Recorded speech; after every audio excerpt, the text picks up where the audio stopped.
대통령실과 민주당의 영수회담 2차 실무회동이 빈손으로 끝난 이후에 이재명 민주당 대표는 조국혁신당 조국 대표와 만났습니다. 2시간 반 동안의 비공개 만찬회동 속에서 양당 대표는 공동법안 추진에 대한 의견 교환했다고 보도가 됐는데, 어제 조국혁신당의 원내대표로 선출된 황운하 의원과 전화로 연결해서 관련 이야기 나눠보도록 하겠습니다.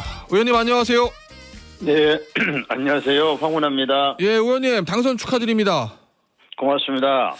자, 어제 네, 이재명 네. 대표하고 조국 대표의 비공개 만찬 회동이 이루어졌는데, 네, 네. 이게 대통령과 이재명 대표의 영수회담 이전에 지금 성사가 된 거 아니겠습니까? 이거 어제 네, 만나면 네. 어떤 의미가 있었다고 보세요? 뭐 어제 아마 양당의 배석했던 정무실장들이 발표를 했지만, 예, 네, 의제와 관계없이 언제든지 조국혁신당 대표와 이재명 대표가 오랜 인연이 있으니까 예. 여러 현안에 대해서 격의 없이 소통하겠다. 이 정도 의미라고 생각합니다.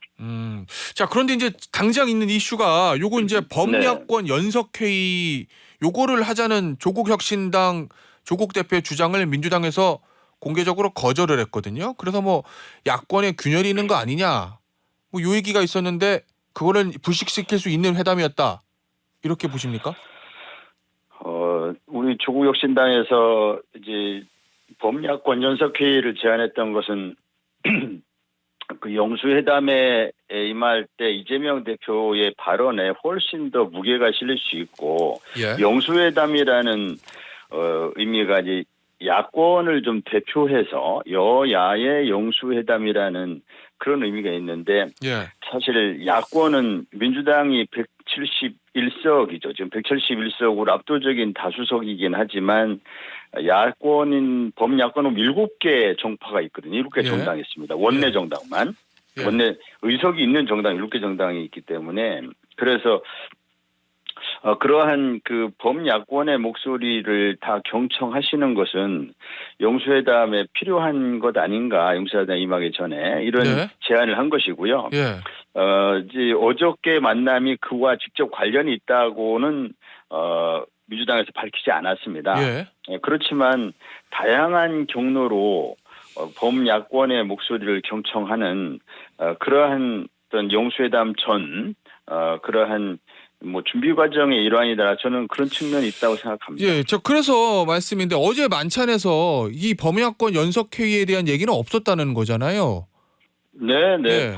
어저께 그 만남이 범야권 연석회의의 일환이다, 이렇게 민주당이 밝히고 있지는 않으니까요. 아, 그러니까 이제 제가 궁금한 건, 사실 이 범야권 연석회의를 황운하 원내대표도 얘기하시지만 조국혁신당 입장에서는 이재명 대표에게 좀 힘을 실어주는 차원에서라도 하는 게 맞다라고 요구를 했던 건데, 민주당에서는 네, 네. 아니다라고 이제 거부한 상황 아니겠습니까? 목소리를 안 들으려는 건 아니죠. 다만 범야권 연석회의라는 형식, 예. 어떤 이벤트, 이것이 꼭 필요하냐에 대해서는 의문이 있다라는 그 정도 입장으로 알고 있습니다. 그렇죠. 저 영수회담은 이재명 대표하고 윤석열 대통령이 하는 거다, 이런 멘트도 나왔는데, 그 상황에서 네. 어제 이제 조국 대표하고 이재명 대표가 만났으면 네. 요 범야권 연석회의에 대해서 이재명 대표가 받아주려 주는 어떤 멘트가 나올 만도 한데 전혀 없었어요. 이건 어떻게 해석해야 되는 거예요? 범야권 연석회의, 아까도 말씀드렸지만 그 이재명 대표와 조국 대표가 예. 여러 정치 현안에 대해서 언제든지 격의 없이 소통할 수 있는 예. 그런 출발점이라고 봅니다. 어제 만찬 회동이라는 것이. 예. 언제든지 형식에 구애받지 않고 어떤 의제와 관계없이 언제든지 소통할 수 있다는 그런 것을 서로 확인하는 자리였지, 범야권 연석회의에 대해서 이재명 대표가 어떤 답을 하기 위한 자리는 아니니까요. 그래요? 다만 그렇게 만난 것 자체가 예. 조국혁신당이 여러 목소리를, 여러 의견을 들을 수 있는 자리 아니겠습니까? 2시간 반이나 예. 긴 시간 동안 회동을 하셨기 때문에. 예. 그래서 범야권 연석회의라는 형식을 빌리든 안 빌리든 예. 조국혁신당과 이제 민주당 이재명 대표가 만나서 2시간 동안 대화했다는 그 자체가 의미가 예. 있는 것이죠. 자, 그러면 대표님, 네. 이재명 대표가 윤석열 대통령 영수회담을 이번 주에 못 하게 되는 거고, 이제 시간이 좀 밀리게 됐잖아요. 그러면 네, 시간적 네. 여유가 있을 텐데, 네. 조국혁신당이 민주당에게 요구하고 있는 범야권 연석회의 카드, 이거 아직도 살아 있는 겁니까? 이제 어저께 그 만난 것 자체가 뭐 저는 그렇게 해석합니다. 어제 만남 자체가 그 조국혁신당의 입장을 충분히 들을 수 있는, 경청할 수 있는 자리였다. 네. 그럼에도 불구하고 범야권 연석회의, 즉 7개 이제 민주당을 포함한 7개 야당이 연속해서 회의를 할 것이냐, 회의할 필요가 있겠느냐, 그런 형식을 굳이 가실 필요가 있겠냐에 대해서는 뭐 이제 굳이 그럴 필요 없지 않을까. 그래요? 이미 예. 그러나 조국혁신당과는 여기 입장은 이제 경청을 했지만 다른 야권들이 또 있잖아요. 예. 민주당과 조국혁신당 빼고 5개 정당이 또 있습니다. 그렇죠. 예. 그 5개 정당의 목소리를 다른 방식으로 경청을 할지 또는 그분들을 뭐 연석회의로 할지 이것은 그것은 이제 그 별도의 사안이고 예. 조국혁신당의 입장은 이미 이재명 대표에게 충분히 어제 회동을 하면서 여러 가지 의견이 전달됐으리라고 봅니다. 예, 알겠습니다.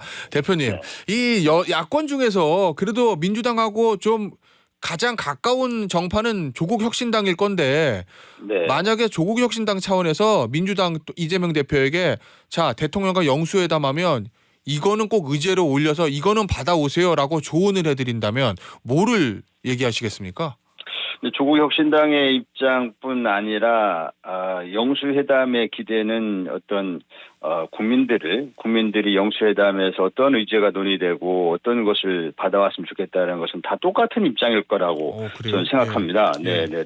제일 중요하게 것이 보시는 게 없을 있을 겁니다. 거 아니에요. 우선은 이번 총선에서 드러난 민심, 총선 민의를 대통령께서 겸허하게 수용하시고 국정 기조를 일대 대전환을 해야 된다. 네, 그렇지 않고서는 정말 대한민국 미래가 암담할 것이다. 그러니 국정 기조 대전환이라 지금까지의 어떤 국정이 이제 여러 비판을 받아왔잖아요. 검찰 독재라는 비판을 받아왔고 무능하다는 비판, 뭐 무책임하다는 비판 등등 여러 비판에 대해서 이 총선 민의를 통해서 그런 국민들의 정권을 바라보는 시각이 표출됐기 때문에 그것을 겸허하게 수용하고 국정기조를 일대 쇄신을 해야 한다. 예. 그것이 첫 번째겠죠. 그것이 첫 번째고 국민들이 관심 있는 사안이 물가, 경제 등이 있기 때문에 그에 대한 어떤 뭐 그 회복할 수 있는 방안 이런 거에 대해서 좀 대통령께서 이제 국민들을 안심시킬 수 있는 그러한 좀 해답을 내놓으시길 바랄 것이고 그다음에 또 국민들이 관심 있는 것이 최혜병 사건에 있어서의 수사 외압 의혹 그분들이 국민들이 굉장히 분노하고 있거든요. 최근에 뭐 이제 이시원 공직기강 비서관이 국방부 법무관리관과 통화했다는 그런 내용도 확인되고 해서 국민들이 굉장히 궁금해하기도 하고 분노하기도 하고 알겠습니다. 이렇거든요. 그런 거에 대해서 특검을 통해서 해결해야 되지 않느냐라는 그런 문제. 또 김건희 여사 특검 문제라든지 이런 문제에 대해서 국민들이 궁금해하기 때문에 그에 대한 대통령이 국민들의 궁금증을 해소하기 위해서 어떻게 명확하게 진상, 실체적 진실을 규명하도록 협조하겠다. 뭐 이런 입장을 내놓으면 좋겠죠. 알겠습니다. 이 조국혁신당에서 최근에 민주당을 향해서 안타깝고 섭섭하다 뭐 이런 논평이 나왔었는데 그럼 어제 이제 양당 대표가 2시간 동안 만찬을 하면서 좋은 분위기가 형성이 됐으니 기존에 있었던 섭섭한 마음은 다 풀린 겁니까? 네.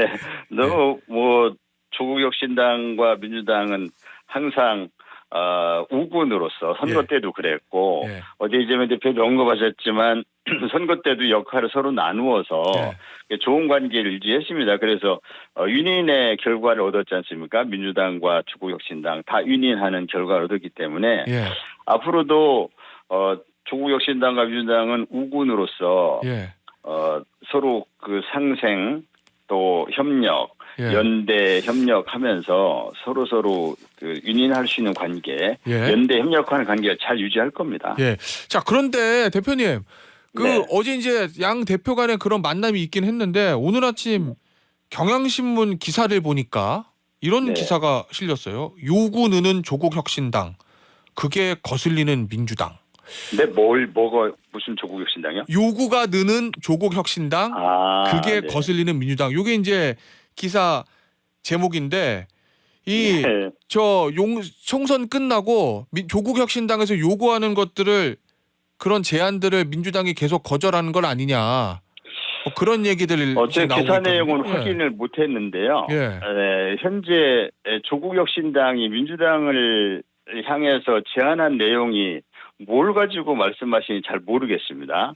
여야 예. 영수회담을 앞두고 야권 전체의 목소리를 다 담아내서 예. 즉 192석의 목소리를 내시면 예. 훨씬 더 무게감도 있지 않겠습니까? 예. 라는 그 제안 말고 그것만 한번 공개적으로 제안했을 뿐이지 예. 어떤 것을 제안했다는 말씀인지 모르겠습니다. 자, 일단 요 기사의 내용은 이래요. 여러 가지인데 그 중에 하나가 이제 법야권 연석회의 얘기는 앞서 말씀을 주셨고, 그다음에 조국혁신당 입장에서 어떻게 보면 현실적으로 제일 중요한 것 중에 하나가 이 원내 교섭단체 만드는 건데, 네. 이게 사실 현실적으로 민주당의 협조가 없으면은 쉽지 않은 부분이잖아요. 네. 대표님. 근데 원내 교섭단체에 대해서 조국혁신당은 민주당의 어떤 내용도 공개적으로 요구한 적이 없습니다. 예.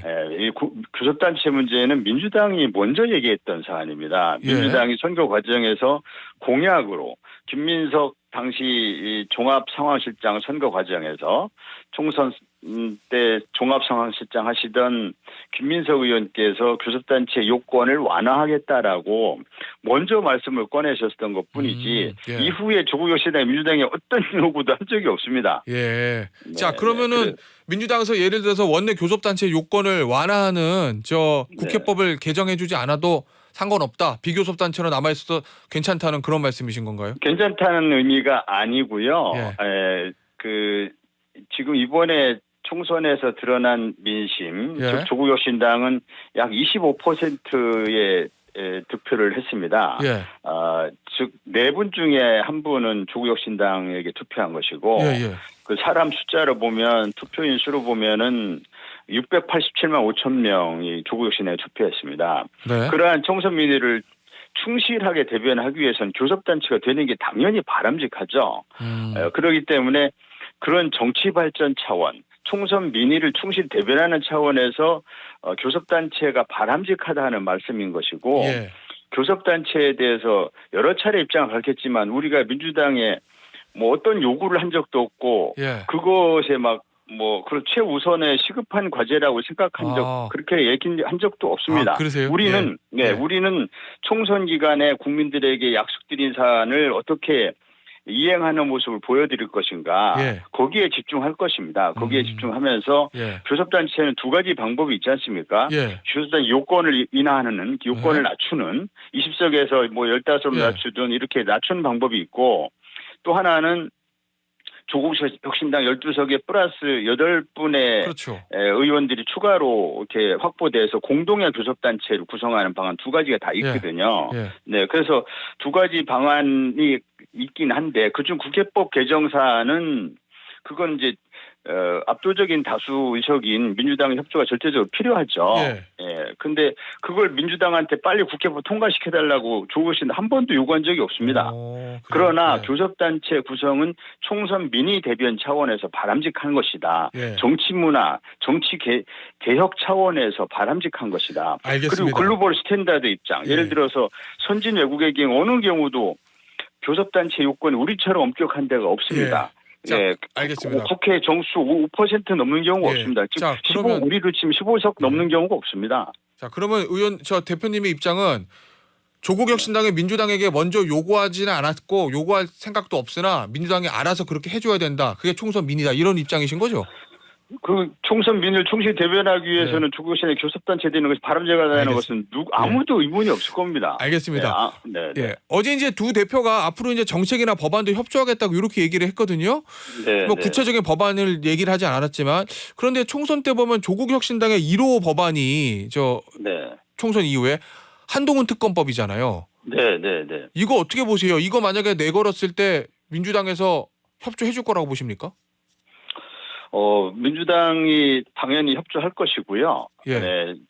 한동훈 특검법의 구체적인 법안 내용, 또 법안의 발의 시점, 또 어떤 처리 방법, 이에 대해서는 여기서 다 말씀드릴 수는 없지만 민주당과 이미 대화가 시작됐다. 그렇게 말씀드릴 수 있겠습니다. 알겠습니다. 이 저 경향신문 기사에 이런 표현도 실렸더라고요. 이 누군지 모르겠는데 조국 혁신당 핵심 관계자라는 얘기를 하면서 총선 기간에는 우군이었는데 어느 날 갑자기 견제 대상이 되는 것을 저는 이해할 수가 없다. 뭐 이렇게 조국 혁신당 핵심 관계자가 얘기했다는데 저 황운하 원내대표는 어떻게 느끼십니까? 민주당과 조국혁신당은 계속 말씀드렸지만 연대하고 협력하는 관계이긴 한데 예. 때에 따라서는 건강한 경쟁 관계도 예. 있을 수 있겠죠. 예. 누가 더 국민들에게 신뢰를 얻을 것인지 예. 이건 건강한 경쟁을 서로의 성장으로 해서 바람직한 거 아닙니까? 예. 엄연히 정당이 다른데 예.